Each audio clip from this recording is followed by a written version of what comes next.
Cities and towns play an integral part in our tabletop role-playing games. Often we use them as a place for our characters to go, rest, spend their hard-earned gold, and resupply on goods before heading out on another adventure. But we can also use them as a place to have the adventures themselves. In a big enough city or capital, you can have an entire campaign set there without ever leaving the confines of that city.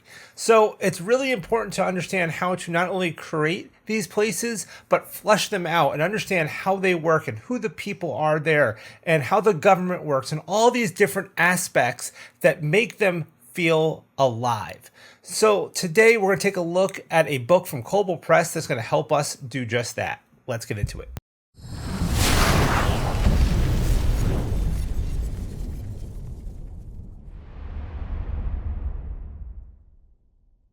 Hello everybody, I'm Joe and this is the GM Toolbox, your go-to place to get all the tools you need to enhance your TTRPG games. Today I want to look at a really cool book with you guys. It is the Campaign Builders Cities and Town book from Kobold Press. This finally just hit my door a couple of days ago, though Kobold Press gave me a PDF a little early to start kind of digging into it. I'm really excited to share this book with you guys because this is a little different than a lot of Kobold Press's products. They do have other products like this, but I find this one to be really neat because this is a true tool for your GM toolbox. This is not a 5th edition book. This is a system agnostic book, and it can be used to really help you as a game master or a dungeon master to create a living, breathing city that feels alive to your players, that has purpose, that people are there doing things, and that exists before they got there and will continue to exist after they leave. So let's dig into this book today because I think you are really, really going to enjoy it. This book itself, this is my limited edition cover, by the way. They do have a standard edition cover as well, and I'll throw that up here on the screen for you guys. But it is a decent-sized book, really well done. It even has our little ribbon binder in it. It's got the sewn-in bindings that I always like. So definitely a good quality made book. But I'll show you guys the PDF because it's a little easier to share that with you guys on the screen. Now, the other really cool thing that I got with this book was a map pack. If you remember back when I did my review of Scarlet Citadel, they did a map pack for that as well. And it was all these really great, nice double-sided maps that are, dry and wet erasable that you can use for that campaign. Well, they did the same thing with this, except, just these different types of maps you can use for any random city, whether it's a city street or a temple or a dock or a graveyard. They have all these really cool maps. So we'll take a look at those as well. Another thing to note is that this is coming out for VTT as well. Definitely on Roll20 as that was part of the Kickstarter, but I would be surprised if I don't see it come out on the other virtual tabletops like Shard and Foundry as well at some point. Now, this book is designed really well. What Kobold Press did with this is they broke it into 5 chapters. There's a city planning chapter, the autonomy of a city chapter, city inhabitants, city campaigns, and city heroes, all in this book. Now, they do have a few other fun stuff. There's an appendix with some urban encounters. They have some new subclasses, some new spells, things like that, that help kind of give a little bit more flavor as well. But the big thing behind this is, how do we create a city? What goes into that planning? What are the different elements that make a city feel unique, feel alive? What are elements that every city has or should have and needs? And not just the city, by the way. This will go all the way down to your smallest little hamlet, all the way up to your biggest capital city. And it really kind of covers what are the differences and what things you will find there, what makes them what they are. So why don't we hop over to the PDF and start taking a look. Okay, so here we are with the PDF. You can see here, this is the standard cover art. And I have the table of contents up here on the left, just so you guys can kind of get a good view here. And we're going to start off with chapter 1, which is city planning. So what this talks about are things about, how is this city established? They talk about what's the age of the city, what's its function. Is it a trade city? Is it a mining town? Is it, agriculture or farming? Why is this city here, right? What makes it, the other, also things like what makes this a good location for a city? Why was it put here? Was it because it's got a good, defensible position? Maybe it's a good spot on a river for a trade route. Things like that are all in here. They also talk about the size and population of the city. And you're going to start seeing some tables here that they'll give you, because so you can kind of roll stuff up. It is sometimes fun to just start rolling on these tables and get a randomized city. So, and you don't have to roll in everything. If you know that your city is, going to have certain aspects, if you know that it's a desert city, you can just say, I'm going to choose a desert city. And then you can come straight to this table and roll on it. You don't have to roll to see if it's a desert city. So, you can always look at these tables, choose the things that make sense for the city that you want to make. But it is fun to sometimes just roll and see what you get on some of this stuff as well. And then they also talk about, don't forget a city has a government structure, and there's different types of government. So if we don't know what kind of government we want, we can roll on this table and figure that out. This is a great section too, because I'm sure a lot of people know what a dictatorship is and a democracy is, and even a monarchy. But a lot of the other ones, are not quite as prominent in our modern society. So it's nice to have these little overviews of all these different types of governments that exist. We can also get into magic, right? Magic can play an important role in our cities. Since we're playing in a fantasy setting, right? It's possible that the city has a floating citadel up in the air above the city. So, how prominent is magic in your city? Is it extremely prominent? Or is it completely banned? Or maybe they only allow divine magic or arcane magic. So there's all these different aspects that you have to keep in mind. And this kind of goes into that, right? Like the purpose of magic, how prevalent is it? Is it the ancient magic? Is it a new magic? All sorts of things like that to keep in mind. So you can already see what they're doing with this book is they really want to start getting your brain, kind of turning, thinking about these different aspects that can really make up your city. And what I love about a book like this is that they might pose a question to you that you never thought of. Something you're like, I hadn't really thought about that. I really like that idea. I want to use that in my city, and it can become a very prominent part of your city. So great section here on city planning. Next up is the autonomy of the city. So this is really the makeup of the city based on different factors. They start with geography and climate. So, where is this located? Is it in a forest? Is it in the mountains? Is it in a desert? Things like that. They actually talk right here, if we jump down to the 6 climates. So, you might want to pick a climate and you can start building on that. What are the natural resources? Is there a river that runs through it? Is there, gold mine nearby? Things like that. They talk about the evolution of a city. The city, develops over time. A great example of this, and I don't know if they mentioned it here or not, but one I always think of is Paris. Paris was this kind of spoken wheel type city that grew out, and there was a wall around it. And then when it grew out of that, it started to expand. That wall's not there nowadays, but you can tell where that wall was, and you can see how the outside of that doesn't quite follow the same design as that inside of it did back in the old days.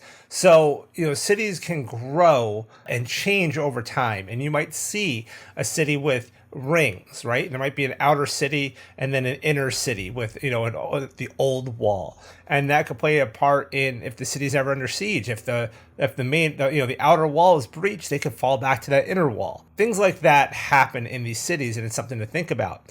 In a smaller town, it might be more of just, cut logs around the outside, or there might be no wall at all. You might just see, a couple stone buildings that were the oldest buildings, and then everything else is thatch. All things to kind of think about when you're starting to develop these locations. They do talk about how to map a city, how you can just use an existing map, or you can design your own. There's also lots of great tools and softwares out there that can help you do all of that. They talk about the architecture of the city. This is a great thing to really think about is, what is the architecture of a city, right? If it's in a desert, it's going to be very different than if it is, let's say, in the mountains. In a desert city, they may have their roofs and stuff like that all designed to help collect water when it does rain. Where on the mountains, they might have certain things set up to make sure that, the snow doesn't build up and knock a building down.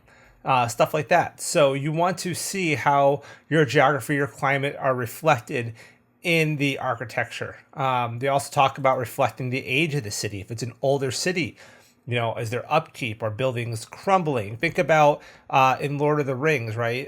In Gondor, you see parts of the city that are just broken from old wars that were just never fixed, things like that. We also talk about your city districts. Many times a city does have districts. We're going to see a market district. We're going to see a governmental district, a docks district, things like that. You want to start kind of developing those aspects and breaking those up. One thing I do, now they do a great job of getting your creative juices going here and thinking about stuff, and they give you some great tables. There's another book that I like to use called Spectacular Settlements from Nord Games that has tables for like everything. It's really just an engine. It doesn't go into the details that this does with ideas and things like that, but it's this great engine to just roll every single aspect of your city up, and then you can grab this book and really flesh them out. So I think they kind of go really well together, and I'm actually doing a series right now on my lives where we're doing just that. We rolled up a city the other night using Spectacular Settlements, and in our next live, we're going to take this book and start fleshing that city out. And then we're going to do another session where we're going to map the city. So really, really cool how you can use different products to really start building that out. Another thing you'll see here in a later chapter, actually I think it might even be in chapter 3 here, is they're going to talk about guilds. And, there's also Loresmith that makes a great book on guilds that we can use to flesh out the guilds even further. So keep that in mind when you're using books like this. Don't be afraid to, grab some of your other resources as well and see how they can really work together and really build some cool stuff. I mean, there's a lot of great publishers out there making a lot of great products that actually work well together. But since we're looking at chapter 3 here, we do have city inhabitants. We talk about the rulers of our city, city officials, nobles, things like that. We do talk about our different types of guilds, different organizations like the City Watch, or there might be cults and things like that. It's funny because as I'm looking through this book, I feel like a lot of it is almost inspired by the creation of Kobold Press's Zobek setting. I can see a lot of Zobek reflected in this book. It's almost like when they took their whole design process of Zobek and said, let's just show them how we made Zobek and put it in a book. And this is this book has been a lot of fun to read through the last couple of days. I've really been enjoying it. That's why I didn't get the video out sooner, is because I really wanted to dig in and enjoy the city. It's funny too, because I mentioned Zobek, and you can see right here, they actually talk about tipstaffs, it's an item in Vault of Magic, but it's actually originated from a Zobek book. It was both in Streets of Zobek and in the Zobek Gazetteer, and now it's in the Clockwork City book. So there's definitely a lot of influence there. And other sections in the inhabitants here are like henchmen, hirelings, people that your player characters can use and hire to help them, as well as like monsters in the city and things like that. The next chapter of the book is probably my favorite. It's city campaigns. This is where this book, I think, really shines. The other stuff really helps you with developing and fleshing out a city. But if you want to run a city campaign, this chapter is fantastic. They talk about how you want to introduce your city. They talk about quest hubs. They talk about crime and punishment in a city. If you played Waterdeep, right? If you played Dragon Heist, do you remember there was that whole doctrine on here are the laws of Waterdeep, and if you break them, here's the punishments for those crimes. That's what this section is, right? Zobek has that as well. So very important section to keep in mind. They talk about places for you to restock supplies and what the city wealth is, how you can earn rewards and what those rewards might be for a given city. They have a whole section here on urban encounters, whether those are physical encounters, investigative, all sorts of different things that you can do within the city. I mean, we got some cool maps and things like that here. They talk about the city guards and the roles of the citizens in the city. They talk about like witch burnings and all sorts of just really cool stuff. This chapter is definitely my favorite chapter in the whole book. It is really well done and really kind of gave me a ton of ideas, as my players right now are in Zobek. They're in a city. So this is a chapter that I plan to definitely dig into a lot more. Finally, we have a chapter here on city heroes. So this is stuff for your players. Can they own property? Can they gain titles and privileges? What kind of contacts, relationships will they have? Things like that. They do go into here on backgrounds. So we do have a couple new unique backgrounds: the appraiser, the midwife, the public servant, and the vigilante. All super cool. I really like the vigilante one. For those of you who are always talking about, making your Batman build, there you go. And then we do have some class options. We have, a bard college. We have a cleric domain, a druid, a fighter, a monk, a paladin, a ranger, and a wizard. I really like the druid one. The circle of the sewers I thought was kind of cool. Just think about this old hermit living down in the sewers and, basically communing with the sludge of the sewers. That's kind of the way I thought about it, thinking like a big old poo golem that he's summoning or something, like a poo elemental, if you will. So yeah, I think that would be a lot of fun. And then we do have some new spells, things like that, like I mentioned earlier. One of the other cool things I've found in here, like I said, they have a lot of stuff. There is an urban encounters table. They have an example of town growth here, how a city, if like you can see here, how it started, how it keeps getting bigger and bigger and bigger over time. So I thought this was kind of neat, how you can see the growth, over a course of a long time and just, kind of keeps getting bigger. This naming table I had a lot of fun with. The idea of this is to just name different places. You pick 2 to 3 of these columns, you roll a D100, and you get a name. So let's say we wanted to make the name of, a bar, or maybe something like that. One I rolled up quite randomly was the cat call. I just thought of that as maybe a brothel. I did another one that was a great one for a bar, and I don't remember what it was called. But, you can see here they have like dance and stuff like that. So, let's say we just roll, I don't know, I'll pick one at random here. We get horse, and we're going to get horse bridge. So what's the horse bridge? Oh, sounds like, maybe it's a specific bridge in the city. We could get the lion, let's see here, the Lion Squire. That could be the name of a tavern over in, the Citadel district or something like that. So kind of neat how you can do that. I just thought it was a fun little table to play with and come up with random names for places or guilds or groups or things like that. Now, earlier in my video, I did mention the battle maps, and they do have some versions of them here that you can see, but I'm going to show you up on here on my screen as well. My actual physical ones on my table with some minis, and you'll see here, they do have a cemetery. They've got, this one that maybe is a temple or something by the water. I really enjoyed this one here, which was this kind of rundown, abandoned, town. It looks like it was maybe a deserted town or a slum part of the town. But then the next map is actually the same map, but it is, what it looked like before it was run down. So you kind of have 2 versions of the same map. I thought that was neat. But there's a dozen maps in all. Each of these maps is double-sided and, like I said, dry erasable, wet erasable. So some great choices, just kind of generic enough that you can use them in any town or city or setting or something like that, which I found just very, very useful.